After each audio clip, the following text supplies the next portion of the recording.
Hello, everyone. My name is Mark Farzetta. This is the Farzy Show presented by MyBookie, mybookie.ag. Just lovely to have you along for the ride. Hope you guys had a wonderful weekend, despite the Phillies not being able to close out a 4-game sweep of the Washington Nationals, despite the Phillies not going out there and actually doing the thing that I really wanted them to do, which was win 5 of 6 of the homestand. They won 4 of 2.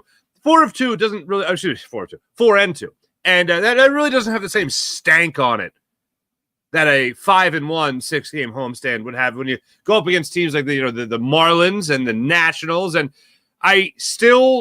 there's no explanation other than just, I made this decision, I'm just going to stick with it no matter what. Like, that's stupid. There is no rationale to Bryce Harper not grabbing a bat the second Edmundo Sosa put one up the middle. Like, if I'm Rob Thompson, if I'm calling the shots yesterday, the second even Edmundo Sosa walks up to the plate, Bryce Harper's on the top step. He's on the top step with a bat in his hand. In the event that Edmundo Sosa gets on base, Bryce Harper is getting the at-bat. You know who's not getting the at-bat in that situation? Cal Stevenson. Yeah. Garrett Stubbs batting. Yeah, that's fine. Okay. And at that point, you're already at 2 outs in the inning, and I'm fine with that. I would still like to have seen, JT Realmuto go up there and take a couple of hacks, but I'm not nearly as upset about that as I am about Bryce Harper not getting the AB. I'll let you hear from Rob Thompson the way he explained it yesterday, his side of the story, if you will. The one thing that really bothered me was he used the term, I'm thinking long-term. It really annoys the hell out of me when people just make like a general sweeping coaches, players, whatever. Like, oh, if you think like this, then you're wrong. Like that sweeping generality about what happened in a particular situation. Like, I'm thinking long term. You're the one, because no one else is thinking long term either. Nobody else is thinking about the remaining month and a half left in the season, where they're trying to look like, again, a dominant baseball team. Oh, nobody's thinking about that. Like, you really think you should lose to the Nationals? So the thing that went into yesterday's game that just bothered me so much. Okay, so you want to have Bryce Harper, give him a day off. Okay, fine. You want to give him the back-to-back days off, 2 days off in a row as you have the travel day today? I get that. Rob Thompson has done that throughout the season, where he's like, oh, you have a day off tomorrow, so we're just going to give him a day off today, give him 2 days, nice 2-day weekend kind of thing for him. Baseball weekend, if you will. So you really went into yesterday's game thinking, all right, I got Taijuan Walker starting the game. All right, I got Taijuan Walker starting the game. So you know what I'm going to do? I'm not going to play Bryce Harper. I'm not going to play JT Realmuto. I'm not. Johan Rojas been swinging a good bat. I'm not even going to play Johan Rojas. I'm not going to put him in center field. I'm going to have Cal Stevenson and Garrett Stubbs in this lineup today with Taijuan Walker on the hill, and we'll be fine. And you know what? I get the idea, once again, of Bryce Harper not playing in the game yesterday. In terms of starting, he still should have gotten the pinch hit at the end of the game. Anyway, you went into yesterday's game thinking, I can beat the Nationals without Bryce Harper. I could beat the Nationals without JT Realmuto. Yeah, usually that's true. But if you're putting Taijuan Walker on the hill, that's not going to be great. The bullpen's going to struggle the way the bullpen struggled yesterday. Now, maybe that was a little bit unforeseen, especially the fact that they had the day off the day prior, thanks to Christopher Sanchez's complete game. I can understand the rationale of, we don't need Bryce Harper to beat the Nationals. But Cal Stevenson and Garrett Stubbs in that lineup, without JT Realmuto in that lineup. Brandon Marsh hit a home run yesterday. He had been struggling as of late. You thought Alec Boehm, Nick Castellanos, Kyle Schwarber were going to be good enough, maybe clutch enough to get you the win without Harper in the lineup and JT Realmuto and Taijuan Walker on the hill. I don't think that was the day to be conservative, Rob Thompson. I don't think that was the day to be cocky. If Taijuan Walker is starting a game for you, I ain't going to that game cocky. You know what I mean? But yet that's what Rob Thompson decided yesterday. Again, I can understand the argument of giving Bryce Harper the back-to-back days off. That shouldn't be. Anyone who's followed the Phils should realize that this is something that Rob Thompson does. He's done it with Trey Turner this year. He did it just yesterday, obviously, again with Bryce Harper, where he gives a guy a day off before the day off. 2 days off now. Enjoy. But the idea of him not grabbing a bat in that ninth inning is just plain dumb. There's no other way to look at it. We'll let you hear from Rob Thompson a little bit later in the show. We'll also let you hear from Nick Sirianni, who addressed the media over the weekend about his quarterback, Jalen Hurts. There's this, here's a good test. If you look at the idea of Jalen Hurts not throwing in an interception in training camp, all right? If you look at that and go, that's a bad thing. He's not taking any chances. He's taking easy throws. He's not challenging himself. If you're looking at not throwing an interception, which is not everything, but it's relevant, if you look at that and go, that's bad, you are a Jalen Hurts blind hater. You are a hater. You're a hater. So Nick Sirianni got asked the question 2 days ago now about Jalen Hurts protecting the football, being smart with the football. Is he taking shots downfield? Is he taking risks? Is he trying to thread the needle? Is he putting the precious pigskin in peril? And I loved what Nick Sirianni had to say, because it was very encouraging of Jalen Hurts, as one might assume, but it was also very contradictory of the Nick Sirianni-led offenses that we have seen in the past. And really, the game, you guys know I always jump to, the game that is on repeat in my brain as to what the hell happened in that game is that Seattle Seahawks game. And the idea of a couple of checkdowns and taking what the defense would give you, that's a win. And then potentially you're still playing for the number 1 seed in the NFC. Maybe that was their get-right game, and maybe they go on and they beat the Cardinals, for instance, and not lose to Jonathan Gannon's Cardinals. You know, that was maybe that created the good vibes. They ended a streak, you know what I mean, that the Phillies have been trying to do. Maybe the Eagles end their awful end of the season if they actually win in Seattle. Maybe they get back on track before the end of the year with a couple of checkdowns, all right? Unlikely. Too many things were going wrong. But anyway, I digress. So what we have seen from Nick Sirianni's offense is that you don't want to see the check down. You don't want to see necessarily the safe play, the foolproof play. Now, that's been argued against Jalen Hurts. Oh, that's Jalen Hurts. He doesn't want to check down. He wants the big throw. Well, Jalen Hurts, before the Eagles open practice, when he was addressing the media, he referenced how he's being coached and doing what he's coached to do. To me, that went back to last year's inability, and really over the course of Jalen Hurts' career as a starting quarterback for the Eagles, no one's thrown to running backs less with that many starts than Jalen Hurts. Nobody does it less. So now all of a sudden he's being taught maybe and coached to embrace it. So maybe, to go back, just to use it as an example again, go back to that Seattle game, maybe instead of bombing the ball down the field to Quez Watkins in the fourth quarter with the Eagles up 4 points and 8:15 remaining, maybe he throws it to Kenny Gainwell, who's right there at the line of scrimmage. Maybe instead of the last play for the Eagles, instead of throwing that interception to A.J. Brown, maybe he checks it down to, I believe it was also Kenny Gainwell open at the line of scrimmage. I could have got you a couple of yards there. Baby. So people will look at Jalen Hurts and say he's not taking enough risks. He's playing it safe. That's not going to get him ready for the regular season. Well, Nick Sirianni gave a great answer as to why he loves what he's seeing from his quarterback. Vic Fangio also addressed the media. He talked yesterday. Vic, there was something that I wished was explored a little bit more, and that was when he was asked about Jalen Carter, because there have been a lot of comparisons with Jalen Carter already. And the name that I've heard the most is Jerome Brown, which sounds like some high praise, okay? So Vic Fangio was asked yesterday, hey, does Jalen Carter remind you of anybody? Jalen Carter remind you of anybody? And Vic Fangio took a deep breath. And he went, not yet. And there was no follow-up. There was no not yet. Well, is there somebody that's maybe on the precipice? Is there somebody that's coming to mind? Is there somebody you look at Jalen Carter and be like, he's almost like whose doorstep is he standing on right now? Whose door is he knocking on right now? Who's Jalen Carter getting at least close to? Not yet. That to me shows a little bit of progression. Hold on a second. Okay, so he's giving you glimpses of someone, maybe. There's someone you have in mind, but he wouldn't say it. And nor was there the follow-up question asked. Oh, hold on, not yet. Well, who is he encroaching on? Who is it? This is interesting. Keep going, Vic Fangio.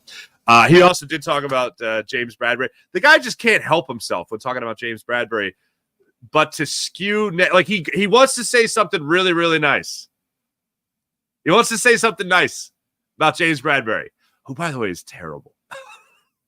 And I was talking about the last 3 times he's addressed the media, and he's been asked about Vic Fangio's been asked about James Bradbury. The last couple of times, the first time he was like, James Bradbury sucks. He didn't say that, but he alluded to a lot of work had to be done, how difficult it is to go from corner to safety. And then the next time around, you could tell that somebody in the Eagles, maybe it was Howie Roseman, even was just like, Vic, dude, we're trying to trade this dude. Would you mind just like saying some, just be nice? And then Vic Fangio was like, oh, James Bradbury's really working hard. He's a smart player. He's doing great, blah, blah, blah. And then there was a follow-up question. He's like, well, he's not doing that great. Like, that was like the shift in the answer. And then yesterday, he couldn't help it. It was the same question. I have it here. He gets asked about James Bradbury is moving the safety. He's like, oh, James Bradbury, he's doing good. He's doing well. He's a really smart player. But then again, it's a really difficult. He kept on. He can't help but to skew in the second half of the answer to it being negative. Oh, it's just really difficult. A lot of people have difficulty doing this. It's really tough for a lot of people. James, he's coming along. He's putting in the work. It's really difficult, but he's putting in the work. I still would be shocked if James Bradbury walked onto the field in the upcoming season as a Philadelphia Eagle. I'd be shocked. I don't use that word often, but I'd be shocked. It makes no sense. Who is he beating? Who is he beating in the safety position? Jonesy Gardner-Johnson's back. He's running around with that bum shoulder, right? So the non-long-term thing that we were worried about from Nick Sirianni when he was talking about how he didn't see it long-term. Maybe it's not long-term. Maybe he is back. You have Avonte Maddox picking off people in the preseason. You obviously have confidence in Reed Blankenship. Sidney Brown will be back at some point. Cooper DeJean can play anywhere once he gets his legs under him, which sounds like it's going to be a minute, according to Vic Fangio yesterday or 2 days ago. Yesterday. What are you doing with James Bradbury if you have some pretty good talent back there already? Huh. Fascinating. Vic Fangio also talked about Nakobe Dean's accelerated play, working on the blitz in training camp, which is something I did not expect going into training camp to spend a lot of time talking about Vic Fangio going out there and working on the blitz as much because, he doesn't blitz. It's corners, dude. I get ready for passive. Hope you love Jonathan Gannon. So I haven't seen that. Quentin Mitchell. Let's just make sure everybody knows this now, okay?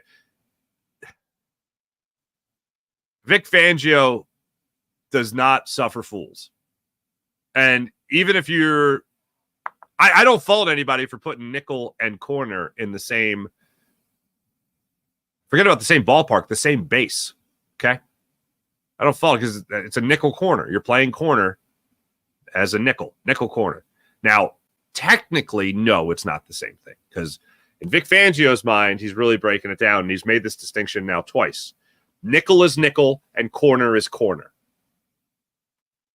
Worth mentioning that he also made this differentiation between the nickel and corner when describing how tough it is going to be for James Bradbury to play safety because it's easier for a nickel to go to safety, like Johnson Gardner-Johnson, for instance. But nickel is nickel and corner is corner. So we talked about Quentin Mitchell. He was asked about Quentin Mitchell and whether or not he could play nickel. And Vic Fangio's answer to that was, I would love for him just to be able to play corner. Like, okay, the nickel. Well, no, he could do that too. But I would love, in a perfect world, for him to just be corner. So does that mean, I don't know what it means for Keely Ringo, but I think in the near future, my prediction, I'm going to stay with it. Nothing has changed in this regard, other than Vic Fangio seems to really like what he's been seeing from Quentin Mitchell. My prediction still for the start of the season is that your outside corners are Darius Slay and Keely Ringo, and inside as a nickel is nickel, corner is corner. As a nickel, is going to be Quentin Mitchell playing in the slot. That's the way I see it going on. But listening to Vic Fangio yesterday, talk about, maybe not yet. Maybe Jalen Carter doesn't remind him of someone yet. Well, Quentin Mitchell, I don't think is going to be playing outside corner yet. But the intent is certainly there. The intent is certainly there, and it is catching the attention of your defensive coordinator. Tyler Steen obviously had the setback. Mekhi Becton walked off the field yesterday. He limped. There's a slight limp, I believe it was described by our friend John McMullen. Eagles are getting ready for Saturday afternoon, 1 o'clock kickoff against the Vikings. It feels like, I don't know, it could have happened last year, and my memory would be terrible. I can't remember a 1 o'clock in the afternoon preseason game at Lincoln Financial Field.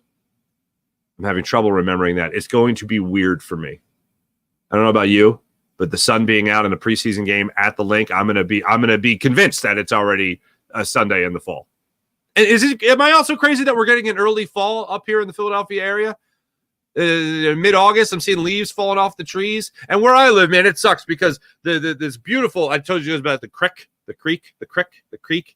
marsh, right, that I live next to where the snakes come from.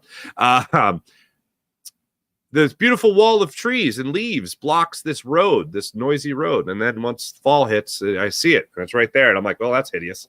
And I want to put in that really tall abrevieties trees to block that out. You know what I mean? But fall hits me a little bit different out here than it did in the city. Also, the food's not as good. But anyway, that's a story for another day. Yeah, so let's get into it, ladies and gentlemen. Let's get into it. Your Philadelphia Phillies won 4 of 6 on the homestand here. And look where they ended up in the standings here. The Phillies, by win percentage, are the best team in baseball again. How did that happen? They were terrible. They were god-awful. They were embarrassing. And here they are, a half game up on the Orioles, Dodgers, and Yankees, a game up on the Guardians, a game up on the Brewers for the best record in baseball, 73-51. I want more. And yesterday you should have had more. Yesterday, the Phillies just didn't have it. And I'm looking at you, Taijuan Walker.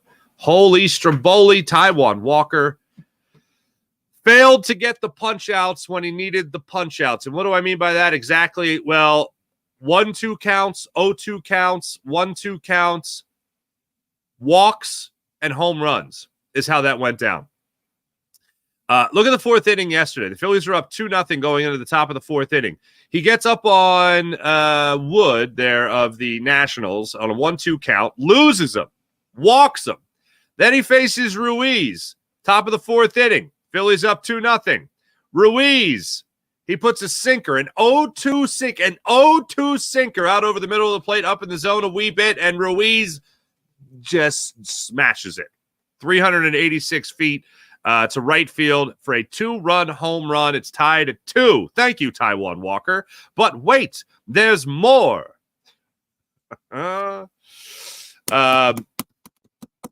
Call home run in the 5th inning. He actually is out to a good start in that 5th inning. He records the first 2 outs of the inning. He gets Young to line out to short. Then he gets Abrams to ground out to Bryson Stott at second. And then Call steps up, and he's up in the count 1-2. I believe this was another sinker. I think this was a sinker. Call just spanks it 397 feet. That one to left field. 3-2 Nationals lead. You were up 2-0. Couldn't protect it. Speaking of not being able to protect it, they then go to the bullpen. Banks walks the first guy he sees, which is Wood, walks him on 4 pitches, gets Ruiz to ground out to end that frame. Then Banks in the 6th inning stays in the game. He gives up an RBI single to Blankenhorn. You're now down 4-2. Phillies get some runs back and tie it up with the back-to-back home runs by Bryson Stott and Brandon Marsh.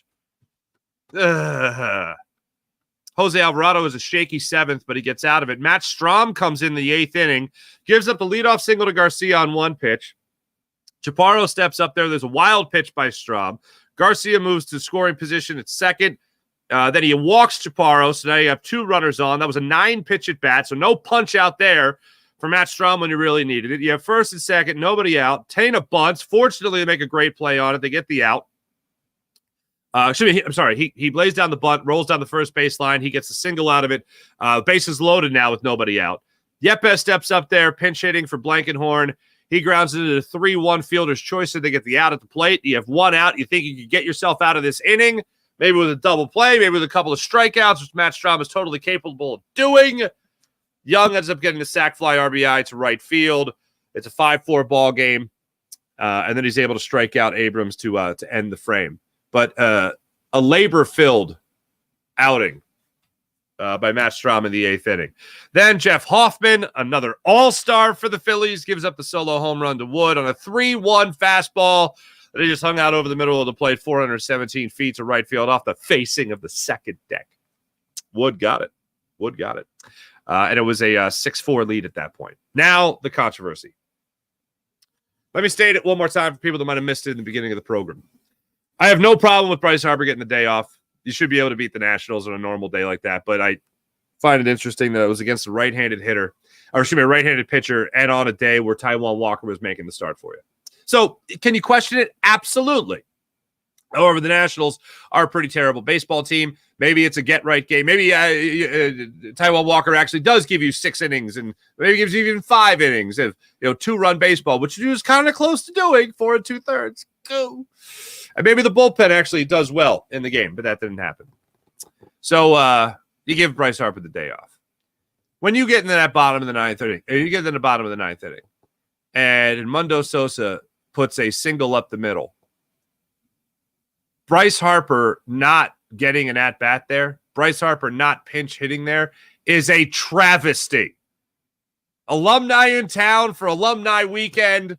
The great vibes you have at the ballpark right now with a team that had won 4 games already in the 6-game series, and you have an opportunity to give it at bat, a pinch hit at bat to Bryce Harper with the game on the line, and Bryce Harper representing the tying run coming to the plate. Oh, no. Why would you do that when you can have Cal Stevenson come to the plate representing the tying run? Now, who would want Bryce? Who would want Bryce Harper at that point? Yeah, Bryce, I already told you you're going to have the day off. Really? I would love to see Bryce Harper get up there. Hell, they might even just no, they won't walk him because you're not going to force the runner and score a position. But maybe he walks. Maybe he doesn't hit the game-tying 2-run home run. Hell, maybe he strikes out. I don't know. But maybe we should have found out what was going to happen if Bryce Harper. Maybe. Now, as a matter of fact, not even maybe. We should have found out. Bryce Harper should have gotten the pinch hit opportunity last night. I don't care what you told him before the game. Normally, and it was even clarified in his press conference after the game. I think it was Corey Simon, NBC Sports Philadelphia, asked the question, do you have the conversation with the guys that you give the day, hey, you give the day off, but be ready? The answer to that was yes. So if the answer to that is yes, then why didn't you have Bryce Harper or JT Realmuto ready in that situation? Now, Bryce Harper is going to get the at-bat there. Lefty versus righty situation there against Finnegan. So you're going to have Bryce Harper come to the plate in a perfect world. Not even a smart. So I'm just going for smart world. You have Bryce Harper come to the plate with an opportunity to tie that game up. And then, in the event that you tie it up, then you bring JT Realmuto out, not Garrett Stubbs. Without further ado, here is your manager's explanation for why Bryce Harper did not get the at-bat over Cal Stevenson with the game on the line at the bottom of the 9th inning. Play the 9th, why not pinch it with Bryce there? I wanted to give both him and JT a full day.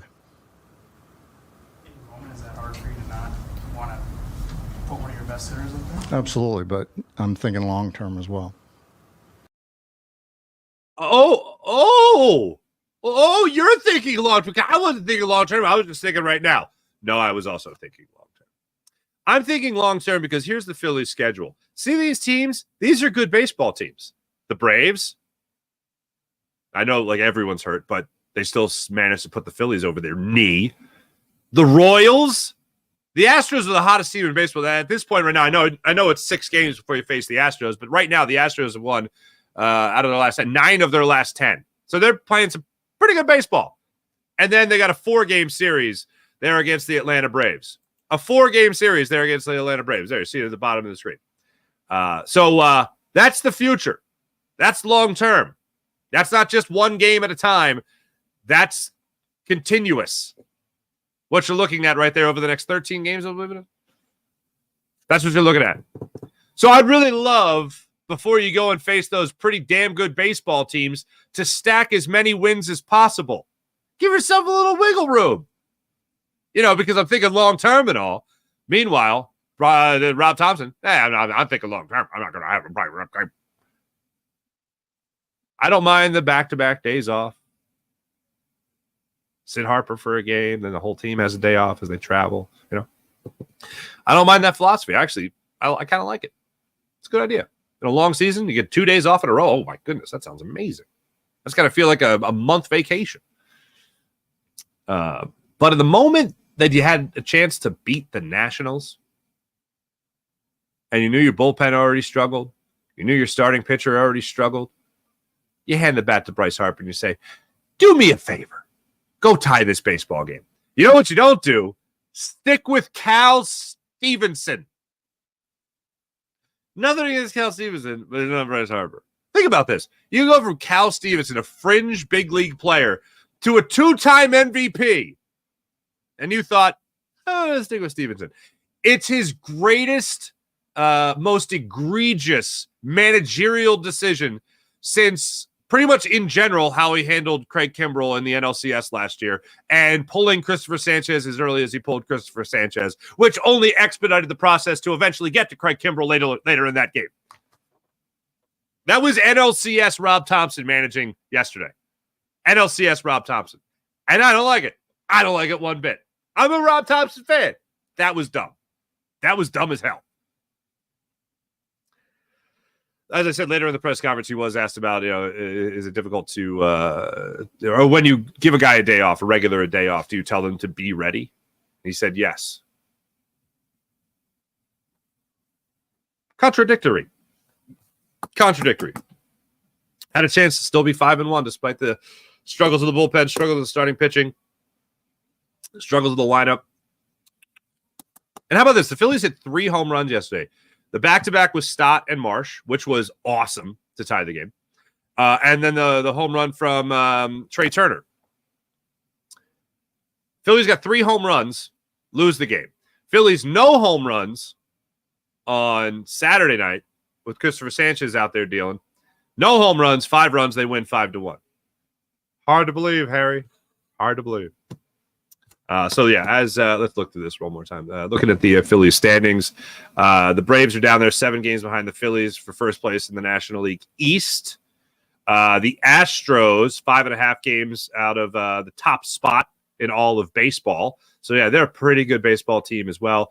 Diamondbacks, they're 69 nice and 56. The Royals, who you're coming up on, 69 and 55 nice. That's where you're looking at right now for your MLB standings, and you got a bunch of those teams on the upcoming schedule. Good times. Braves, you got 7 games against in the next 2 weeks. We're having fun. We're having so much fun. This is fun. All right. So that's baseball. Phillies off today. Back at it tomorrow, 7:20 start time in Atlanta against the Braves. Your Philadelphia Eagles, as I mentioned, kick off on Saturday at 1 o'clock at Lincoln Financial Field against the Minnesota Vikings. And they do that for their final preseason game. As I've mentioned many times, you're not going to see the starters. And I would be talking about being shocked. Yeah, if I saw the starters get even a series, I'd be flat out shocked. I'd still love to have Jalen Hurts have that experience with Cam Jurgens and Kellen Moore in a live game setting before they go to Brazil to kick off the season, because this is the last opportunity they're going to get to have that. But it ain't going to happen. But one thing that Nick Sirianni did get into on Saturday was Jalen Hurts' inability to throw an interception in training camp. And now he hasn't been game tested, obviously, in this preseason. But as far as him being careful with the football, some critics, or as I like to say, some haters, might criticize Jalen Hurts for being too careful with the football. Nick Sirianni assures us that's not the case. Yeah, what I've seen is, like, that can go a couple different ways, right? That can go where he's not taking risks, but I don't see it that way. I see him pushing the ball down the field and taking the plays that are there, and when the play that he wants to push down the field is not there, he's checking it down. So he's playing really good football, and so that's a product of him. He's taking what the defense is giving him, and that's good quarterback play, right? Good quarterback play. The quarterback play I get so excited about is like, hey, we have this shot on, or we have this intermediate chunk on, and they didn't give it to you, and then we take a check down for 10 yards. Like, That's awesome. That's awesome football, and that gets me more excited than sometimes the big wow plays, because that's just the development of a quarterback and making plays. And so that's what he's done. I think he's just had a great camp in that of taking care of the football. We put so much emphasis on winning the turnover battle. I don't know if you guys know, like, I went over this with the team the other day, but in the past 3 years, since 21, 22, 23, when we've won the turnover battle, we're 20-1. Dang, son. 20-1. That's pretty damn good. Here's where I go on all this. I love the explanation from Nick Sirianni there. I think that makes a hell of a lot of sense to me. And if you're a quarterback, if you're Jalen Hurts and you're not taking what the defense is giving you and you're doing something that unfortunately was a dreaded word last year, but an accurate word, forcing situations. I had talked about this. I remember Dan Orlovsky talking about it on ESPN as well. Forcing situations that aren't there. That's a really bad habit to get into if you're a quarterback. And last year's turnovers were kind of terrible. They were very terrible. They were god-awful is what they were. So every great quarterback takes what the defense gives them. And then this was one of the number one things I talked about with Kellen Moore, what he has to do with Jalen Hurts coming into the season, what you need to kind of either coach out of him or just in general help him improve upon. Number one thing is obviously cutting down on turnovers, but how do you do that? It's easy to say, well, don't give the ball to the other team. Okay, well, how do you do that? You manage the game. Not be a game manager, because Jalen Hurts still has it well within him to take over a game. But there are times throughout a game where you could just manage the game. If the throw's there, you take it. If the defense is giving it to you, you take it. And then if there's something you see in the defense that they're absolutely giving you, and maybe a lot of times that's especially with these wide receivers, with A.J. Brown and Devontae Smith, there's going to be opportunities where they're giving you a lot of options to take advantage of a weak defense or something the defense is doing that is quite beneficial to what you could be exploiting as the quarterback.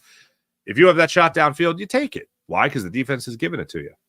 If you have that check down at the line of scrimmage, take it. Why force the ball into a tight window? Why throw it downfield in the fourth quarter with 8 minutes and 15 seconds to go against Seattle? You play situational football, and you're going to win a lot of football games. And that's something that Jalen Hurts did not do last year. He didn't do it against Washington. Sure as heck didn't do it against Seattle. Situational football. That'll really help the cause. That'll also really help the cause in terms of not turning the football over. That'll help the cause of not giving an extra opportunity to the defense.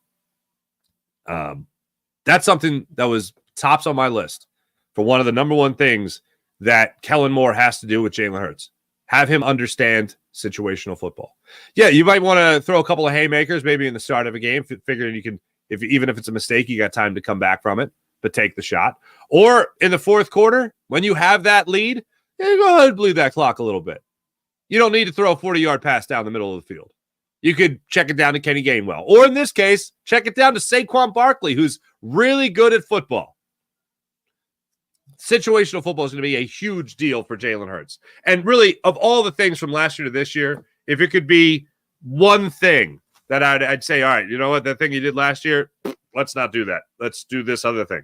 It would be good situational football. Now, a lot of times when you talk about situational football, people jump to third down, and the Eagles were phenomenal on third down. The Eagles were phenomenal on fourth down last year. That's not the type of situational football I'm talking about.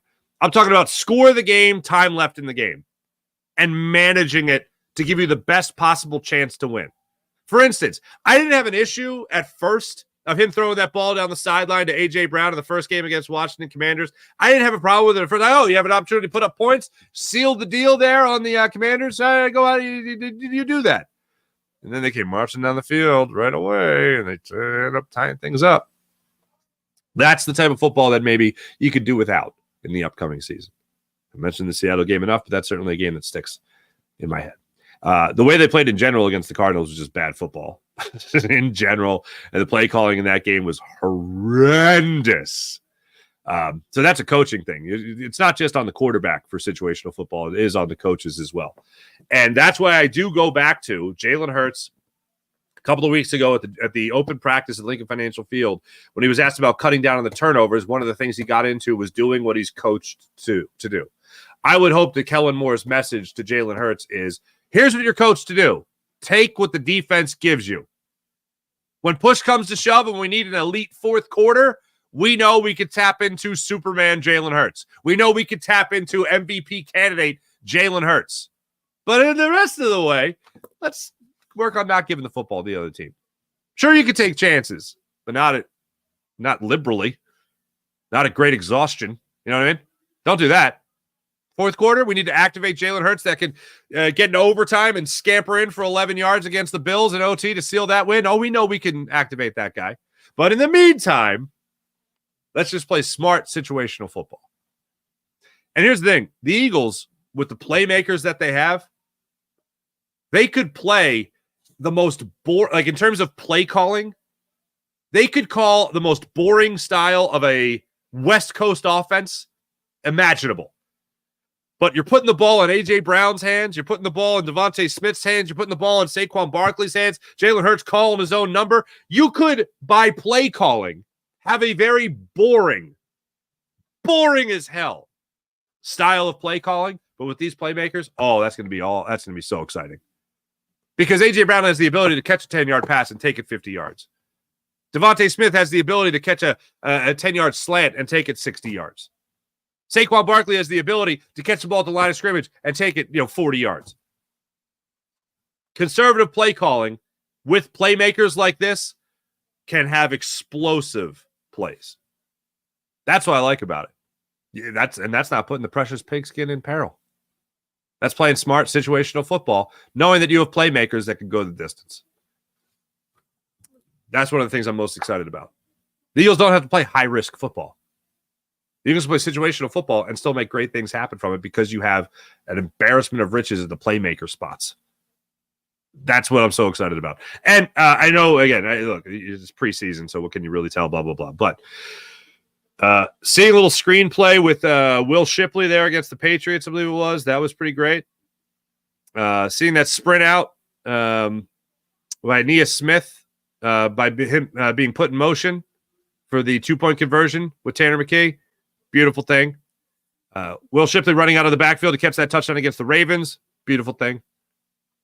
All this is stuff that makes me like I'm watching preseason.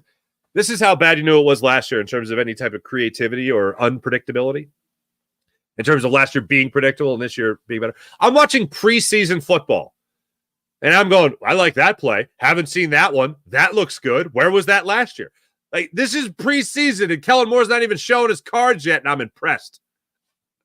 That should never happen. But last year was such a low that the most basic things go, oh, wow, motion? Like full-on, full-blown motion? That's amazing. I'm amazed by the creativity. That's how I know, looking back on last year, I'm just like, this sucked. The preseason looks creative. The most vanilla brand of play calling. And I'm like, wow, that's great. Pathetic, right? Anyway, speaking of Tanner McKee, mentioned him a second ago. If you're in the Tanner McKee needs to be the QB2, if you're the captain of that ship, which I know a lot of people are, and look, I'm watching the preseason too, and who's the better quarterback? Tanner McKee is the better quarterback. Tanner McKee is who has played better? Tanner McKee has played better. I will say, as I've said before, that the Patriots roll out their number one offensive or number one defensive line for a half, and Kenny Pickett certainly struggled against it.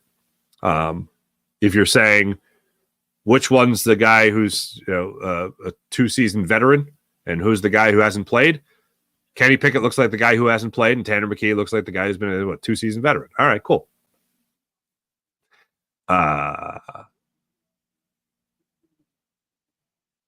But you do have to factor in the competition that they're going against.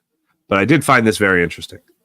During the press conference on Saturday, Nick Sirianni was asked about what Kenny Pickett is doing and how he, basically what happened when he took 4 sacks. And it wasn't a question. A question came later about what goes into your decision when choosing who the number 2 quarterback is going to be. And Nick kind of went out on his own on this. He talked about Kenny Pickett taking bad sacks, essentially. He took 4 sacks against the New England Patriots. And he said, look, football is the most perfect team game. It's the most perfect team game. And when you're a quarterback and if your offensive line gets beat, essentially you got to get rid of the football. You can't take bad sacks. He didn't say anything about Tanner McKee getting rid of the football, but he wasn't sacked against the Patriots. Again, he was facing more inferior talent. But I found it interesting that the avenue he went down was Kenny Pickett not getting rid of the football. And if you're watching that game, yeah, there were instances there where Kenny Pickett could have rolled out of the pocket or just thrown the football away. And instead, he took the sack. 4 of them in that game. Yeah, some just couldn't do anything about. 1 or 2 of those 4 could have got rid of that football a little faster. If you're noticing in front of you that all hell is breaking loose and you're not going to have a chance, don't take the sack, get rid of the football. A veteran gets rid of the football. Tanner McKee at least looks like a guy that'll get rid of the football. Who's the better quarterback for the Eagles in this preseason? Definitely Tanner McKee. Now, by that standard, he should be your number 2 quarterback. I'll be interested to see who starts for the Eagles coming up on Saturday. If Tanner McKee lights the world on fire in the first half of that game, it's going to be pretty hard to say that he is not the number 2 guy. I remember A.J. Feely going out there at the Vet, winning a number 2 quarterback job. Like, it happens. They play the game for a reason. You mean to tell me right now, going into a season, you're going to feel better with Kenny Pickett than you would Tanner McKee? This is just in the event that even if it's for a series or 2, I don't even want to get to the game situation. Jalen Hurts gets the wind knocked out of him. Jalen Hurts has to be examined on the sidelines, whatever. And you're still on offense. You're going to feel better about Kenny Pickett running on the field at this point than you are Tanner McKee? I'm not. So that means that the guy that should be the number 2 quarterback on this team is Tanner McKee. That's my opinion. The way the Eagles are looking at it right now, though, is Tanner McKee hasn't played against the same level of competition that Kenny Pickett has. And he hasn't played in the NFL. Not that Kenny Pickett's played 20 years in the league or anything crazy like that, but he's played more than Tanner. I unfortunately think to make the Eagles realize who the better option is at number 2, you're going to need a catastrophe. You're going to need a lot of injuries to get down to that point. And I know that's a sticking point for a lot of people, the number 2 quarterback. So I know Nick Sirianni talked about it over the weekend. I wanted to make sure I highlighted that stuff that he said about the sack or the sacks Kenny Pickett was taking, as well as how well Tanner McKee is playing. Other than that, I mentioned Tyler Steen. Mekhi Becton him getting bumped around a little bit might aid in the competition becoming a competition again. But the Eagles have, 18 days now before the first game?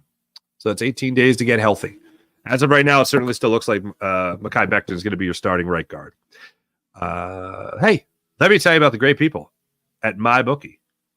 MyBookie.ag.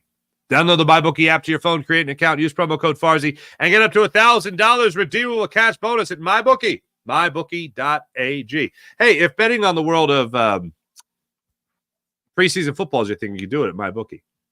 Bet on the world of baseball is your thing, you can do it at MyBookie. MyBookie.ag. You can also bet on the world of television. You can also bet on the world of politics at MyBookie. MyBookie.ag. So download MyBookie to your phone, create an account, use promo code Farzy, get up to $1,000 redeemable cash bonus at MyBookie. MyBookie.ag. How about the Game Time app? Download the Game Time app to your phone, create an account, use promo code Farzy, and get $20 off your first purchase on the Game Time app. You want to go to the game? Want to go to the concert? Want to go to the comedy show? Download the Game Time app to your phone. Oh, and have yourself a tremendous time. Game Time is a new feature also called Game Time Picks that makes getting tickets that much faster and that much easier on the Game Time app. The Game Time Picks, you know what it does? It filters out the fluff to show you only incredible deals on great seats so you don't have to waste time searching through thousands of tickets. All you got to do is download the Game Time app to your phone, create an account, use promo code Farzy, get $20 off your first purchase. That's right. Promo code Farzy, F-A-R-Z-Y, for $20 off your first purchase. And how about this? The Game Time guarantee. If you find tickets in the same section and same row elsewhere for less money the Game Time app will credit your account 110% of the difference. That's the Game Time guarantee. And they even have tickets available for an hour after the event starts. So let's say you're going to a comedy show. Let's say you're going to a concert. And you really want to see that headliner, your favorite headliner, but you don't want to see the opening act. You don't want to see the middle. You're not that curious. You just want to see the headliner. You can buy tickets an hour after the event starts. Catch that headliner for mega huge Kajunga savings on the Game Time app. Download the Game Time app to your phone, create an account, use promo code Farzy, get $20 off your first purchase on the Game Time app. How about PHL Sports Nation, Philadelphia Sports Nation, enhancing your Philadelphia sports fan experience across all social media and blogs. That's phlsportsnation.com.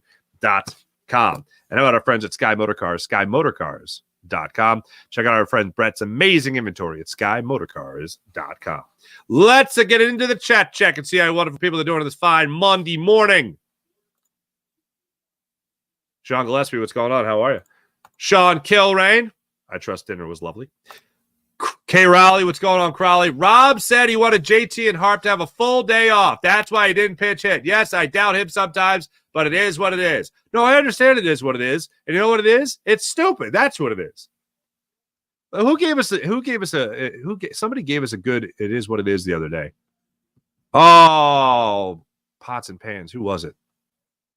Oh, it is what it is. Oh, I hate that so much. I can't remember. I must have been blind with rage. Sean Kilrain, the damn bullpen shouldn't be serving up home runs. Yeah, that too. Sean Kilrain, Topper should have put Harper or Wilson, whoever, not Cal Stevenson. I don't know. I don't know about Wilson. But yeah, as far as whoever, but not Cal Stevenson, yeah. The only thing is righty-lefty. K. Raleigh, I believe a coach should manage or coach to win every game. Rob didn't manage to win. If he did, Harp should have pinch hit. He just accepted the L and moved on. Yeah. I get in a 162-game season, maybe, all right, we're facing the Nationals. And this was my take. When I looked at the lineup card, I went, bold with Taijuan Walker pitching. Very bold.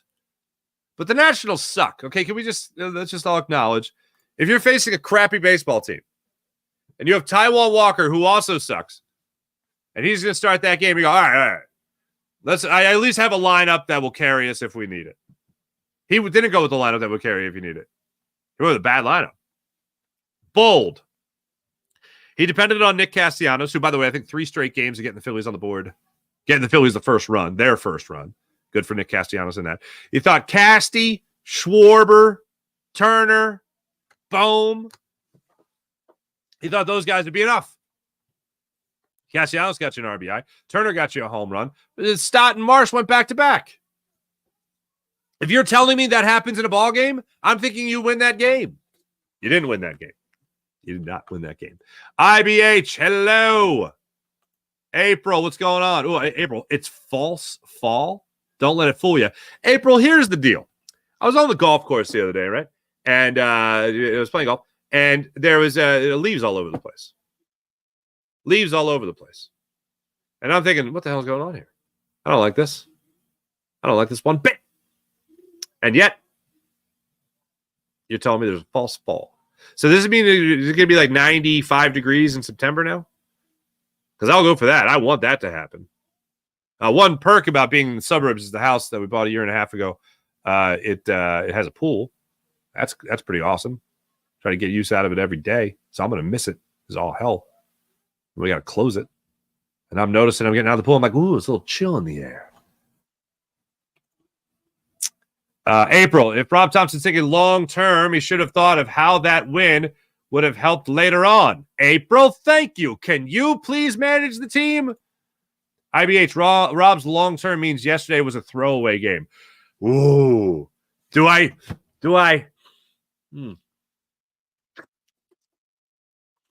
Notes of a scheduled loss? Notes, not a scheduled loss, but notes of a scheduled loss, perhaps. Eric Wisniewski, what's going on, man? Hurts going to show last year was a fluke. Turnovers lose games. I love it. April, you're saying if it makes less turnovers to win, you don't. Yeah, but what did you say? 21?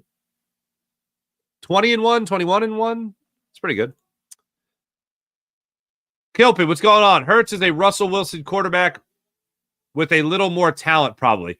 Really? Because I think Russell Wilson is cooked. I think Jalen Hurts is just getting started, baby. I think he's just getting started. Saquon needs to be featured a lot. He needs about 22 to 26 touches in totality. I'd agree with that. I think that's pretty fair. I don't think he's going to get regularly 25, but I'd like to see it. Sean Gillespie, no excuse not to run the damn ball this year. Yep. Saquon and CMC, Christian McCaffrey, are the modern day Marshall Faulk running backs. Faulk was one of my favorite backs. He was dangerous rushing and receiving. Hell yeah. Absolutely. I'm with you. I love that. Eric Kaczynski, Hurts will be 11 turnovers better this year. That's 11. Write that down. According to Slay, Kellen Moore has made Jalen knowledgeable in taking what the defense gives and no reason for concern with Jalen. The concern is Rob Thompson. Dombrowski has to consider replacing Rob. Jonathan Harvey. Thank you, Jonathan. I think if the Phillies have an early exit, Rob Thompson's done. The only thing that could save him is potentially Bryce Harper just liking Rob Thompson even after yesterday. But here's the other thing too. If you're Bryce Harper, do you tell your manager, like, give me the bat? Like, give me up here. If Sosa gets on, I want that bat. Is Bryce Harper saying that? Why is Bryce Harper not a team guy? No, I'm kidding. All right. Gilpie, Sirianni and Hurts beefing like Larry Brown and Iverson. Well, that ended well. Not great. I mean, it would have been great if they won a championship, but it ended well. I mean, they love each other now. One of the things I'll never forget about Larry Brown and Allen Iverson is when Larry Brown won the championship in Detroit with the Pistons, apparently one of the first people that called him was Allen Iverson. And Allen Iverson said to him, "It could have been me. It could have been me," meaning, winning Larry Brown, legendary head coach, winning him his championship. And Iverson says, "It could have been me." And Larry Brown said, "It should have been you." Which kind of a dick move. But knowing the relationship between the two, it was taken in a very positive way. But I'll never forget that. Iverson saying it could have been me, and Larry Brown saying it should have been you. Tugs at my heartstrings all these years later.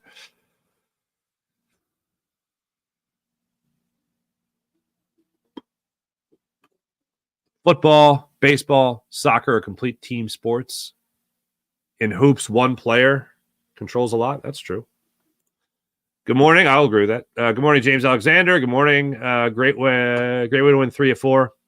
Well, way to be optimistic.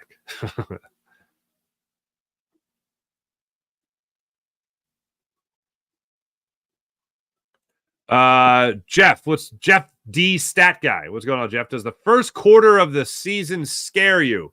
Green Bay scares me. Your thoughts? Well, yeah, I mean, scaring. I'll put it to you like this. The Philadelphia Eagles, for me, they need to look at the first half of the schedule and first quarter of the schedule and be ready to fire. Like, that's one of the reasons why I wouldn't mind seeing Jalen Hurts for one series. It's never going to happen. But if I'm commander of the universe, I have Jalen Hurts, Cam Jurgens, and Kellen Moore, those 3 listening, communicating for at least a series. Just to this was our experience in a game at Lincoln Financial Field. We've communicated. We understand what to expect from one another. We know what we need to work on for another week or so before the actual season starts. Packers, Falcons, Saints, Bucks, Browns, Giants. Yeah. Especially the Packers and the Falcons. Packers in Brazil, Falcons at home. Falcons are putting together a nice little squad for themselves, but Falcons got injuries. Packers could be riding out. Speaking of a year being a fluke, last year might have been a fluke for the Packers. But the Bucs are a team that have given the Eagles problems, as we know. I look, in all honesty, I think the Eagles are going to be great this year. I'm looking at 13 wins. Packers are going to be a tough one. Falcons, I think they win. Saints, I think they win. Bucks, I think they win. Browns, I think they win. Giants, Bengals, that would be a tough one on the road, coming off a divisional win on the road against the Giants. But I think the Eagles are going to have one hell of a year.